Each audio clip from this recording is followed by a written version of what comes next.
Morning বন্ধুরা, আমি আদিশ্রী। আজ রবিবার 23 নভেম্বর। আজ আমি সকাল সকাল বেরিয়ে পড়েছি বাবা মায়ের সাথে বেড়াতে যাচ্ছি।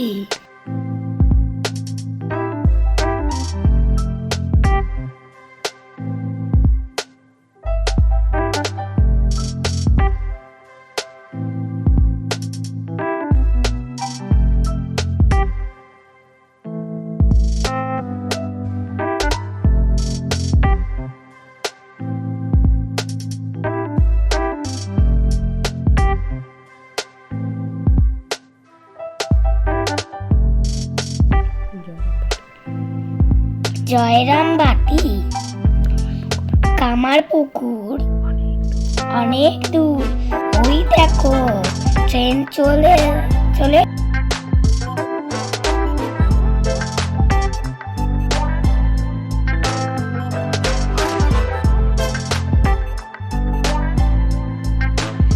এই দেখো ট্রেন চলে এসেছে।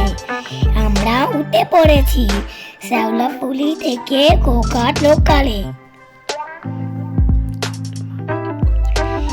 মা ভিডিও করছিল, আমি খেলা করছিলাম। ওই দেখো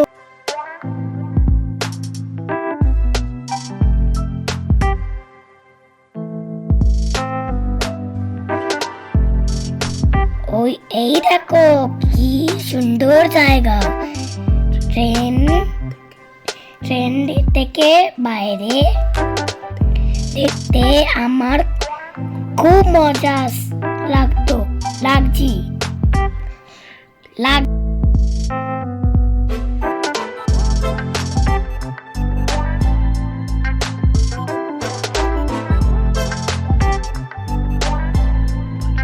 কত সুন্দর প্রকৃতি। মাঠে চাষ হচ্ছে।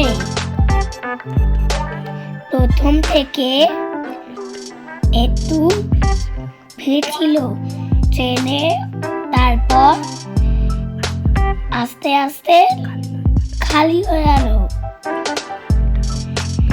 বাইরেটা কত সুন্দর।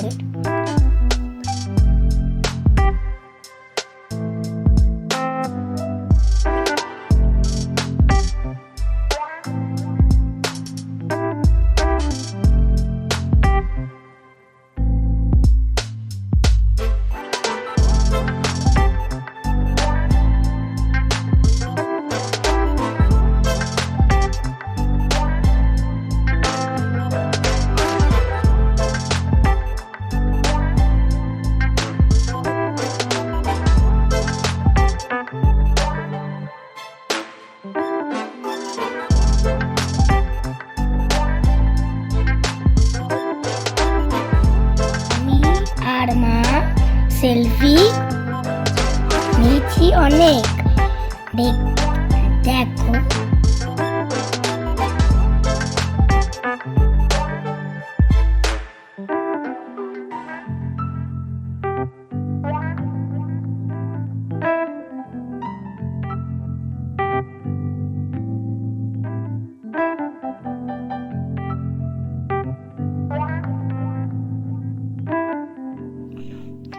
দেখো আমরা নেমে পড়েছি গোঘাট স্টেশনে।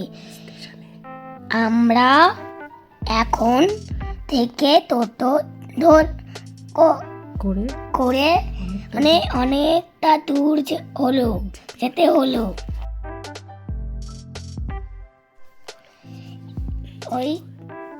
এই যে পৌঁছে গেছি।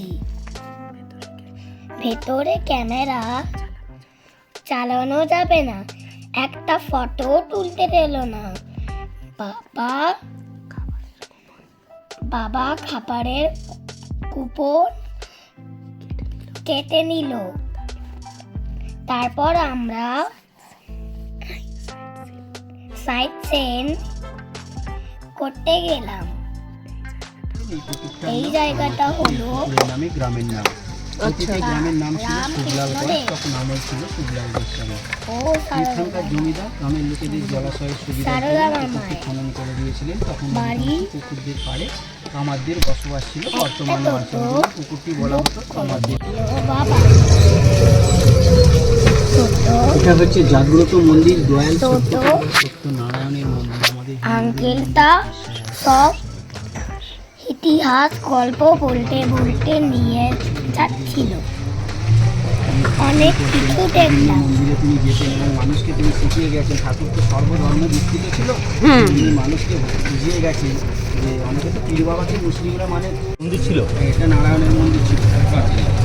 তার সাথে ঠাকুরের কোনো লিঙ্ক নেই। এই দেখ মা, এটা ধান নিয়ে যাচ্ছিল। অনেক কিছু দেখলাম কিন্তু আমার মনে নেই। এবার এখানে ফিরে ভোগ প্রসাদ খেয়ে বাড়ি ফিরলাম। বাড়ি ফেরার জন্য রওনা দিলাম। আচ্ছা চল, এ দেখ এটা ধান, একটু দেখ হাত দিয়ে ধরে কি সুন্দর।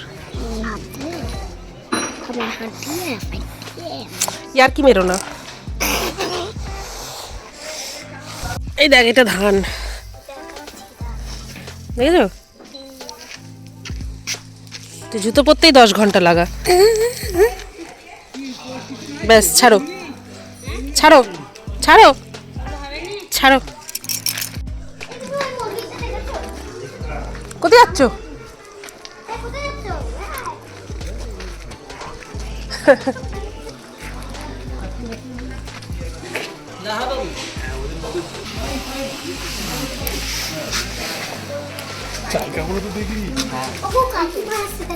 কি আছে? চলো।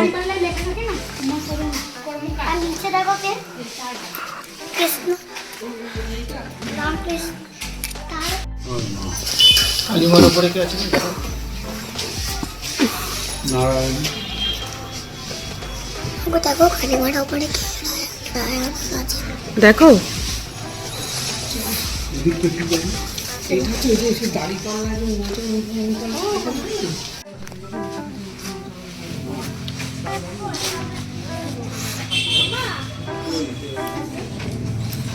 এটা আমরা কি করলাম? এন্টারিং করলাম।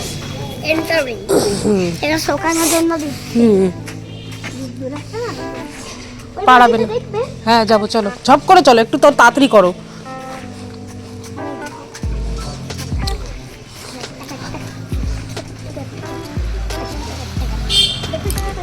একা একা চলে যাও। আমাদেরকে ছেড়ে একা একা চলে যাও। ওকে তাড়াতাড়ি চালো না, তাড়াতাড়ি চালো না। কটা মন্দির হলো কাউন্ট করেছো? না, 5টা হলো। হ্যাঁ সরি। 6টা মন্দির হলো না? কত মন্দির দেখলাম? কত মন্দির দেখলাম আমরা? বাবার মন্দির। মা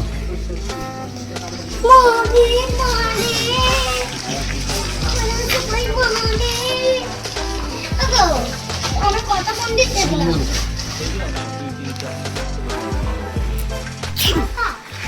এখানে অনেকগুলো মন্দির ছিল। আমরা খুব মন্দির দেখেছি, অনেক ঠাকুর।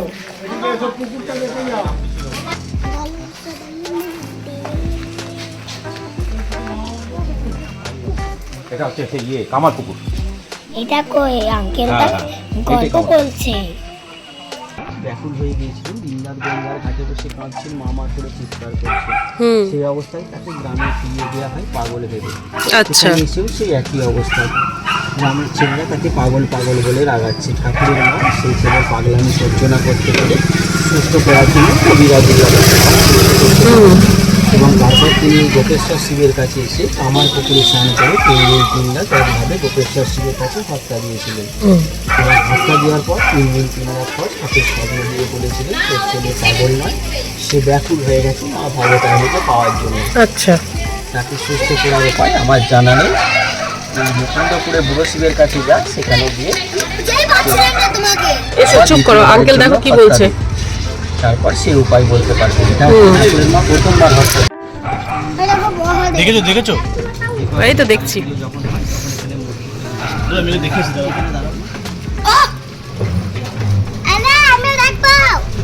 দাঁড়া যাচ্ছি, যাবো। দেখে আসুন, তাহলে দেখে এদিকে আসুন। দেখ এতক্ষণ বসেছিলাম, আমি গেলেই হতো।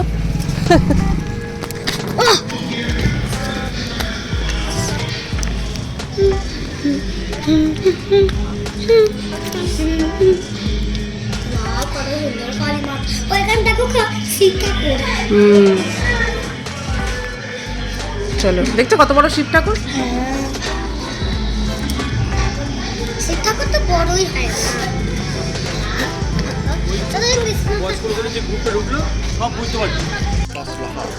এখানকার জমিদার ছিলেন, যাকে লাহাবাবু বলা হতো। আশেপাশে বাড়িগুলো মানুষের বংশধরদের বাড়ি, তারা এখানকার দেখাশোনা করে। চিলেমাটা এটা হচ্ছে ঠাকুরের পাঠশালা।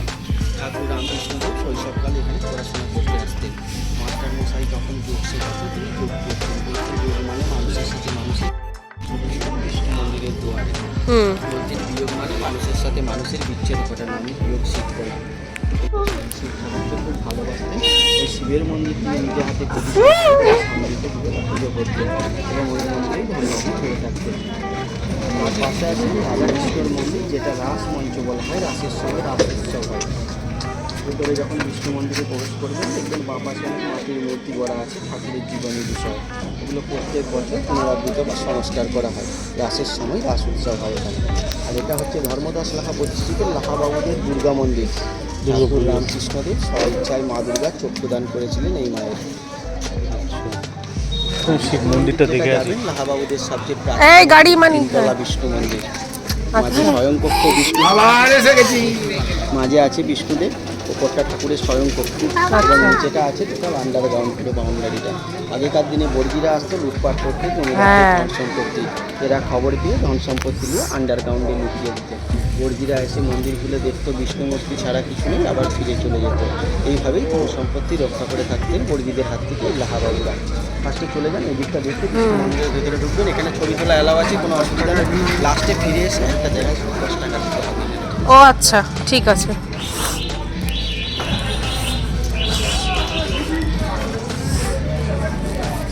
এই পাশ থেকে চলো না।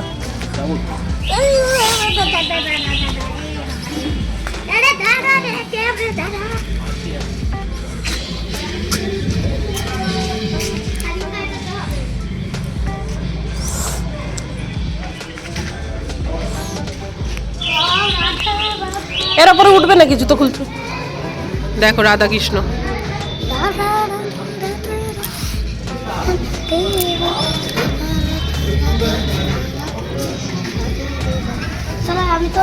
পুরনো টাইপের মূর্তি এখনো, দেখেছো?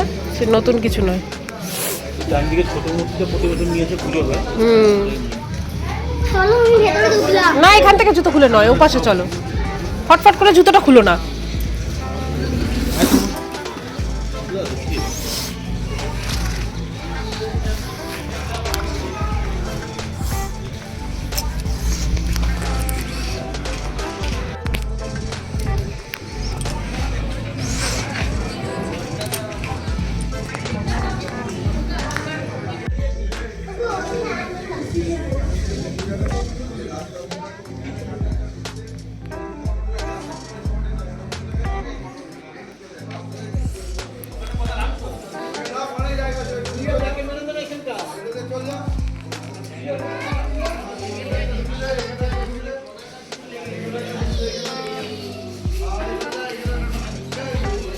এখানে একটা দুর্গা মন্দির আছে। এখানে দুর্গার পুজো হয়।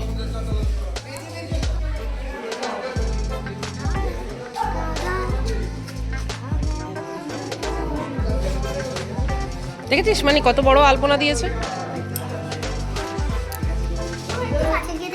হ্যাঁ চলো। এই দেখো পাঠশালা রামকৃষ্ণ পাঠশালা। এখানে রামকৃষ্ণ পড়তে আসতো।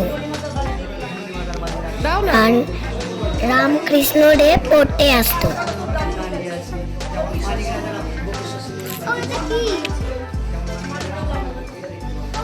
ওটা পাঠশালা, স্কুল। ওইভাবে আগে পড়াশোনা হতো। পাঠশালা, পাঠ মানে পড়া। কোকের পরে থাকে হ্যাঁ পাঠশালা, ওরকম পাঠশালা।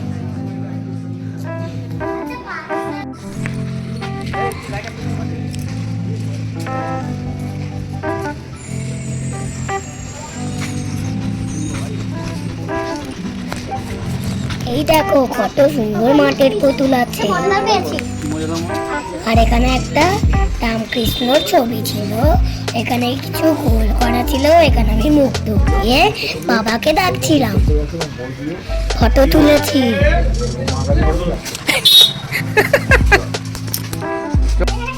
জুতো নয়, এদিকে এসো। মূর্তি বানানো রয়েছে দেখো। আর এগুলো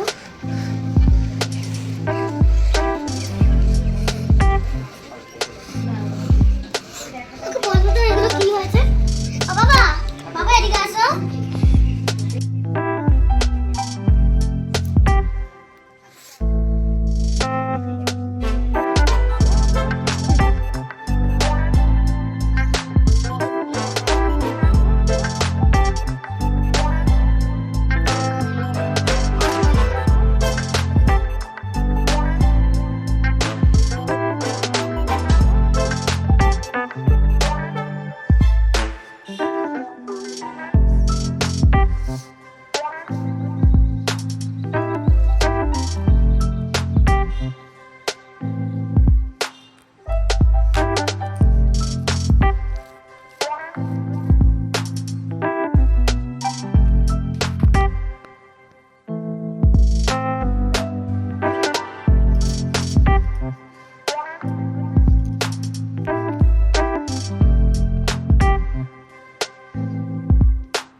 ধর্মদাস লাহার খুব ঘনিষ্ঠ বন্ধু ছিল।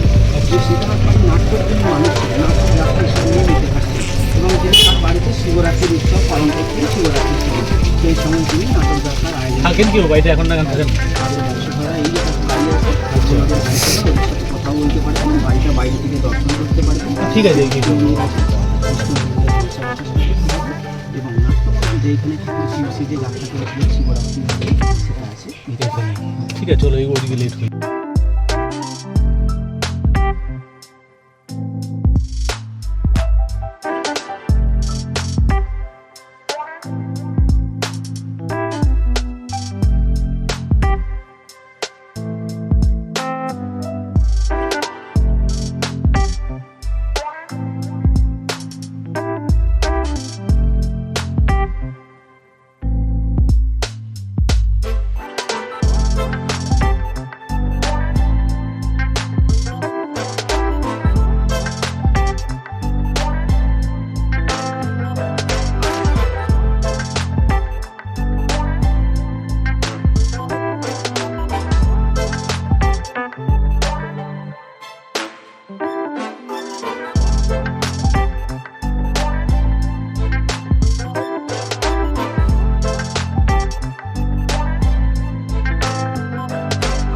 এই দেখো তো ধরেছি স্টেশনে যাবো বলে, ট্রেন ধরবো, দিয়ে বাড়ি চলে আসবো।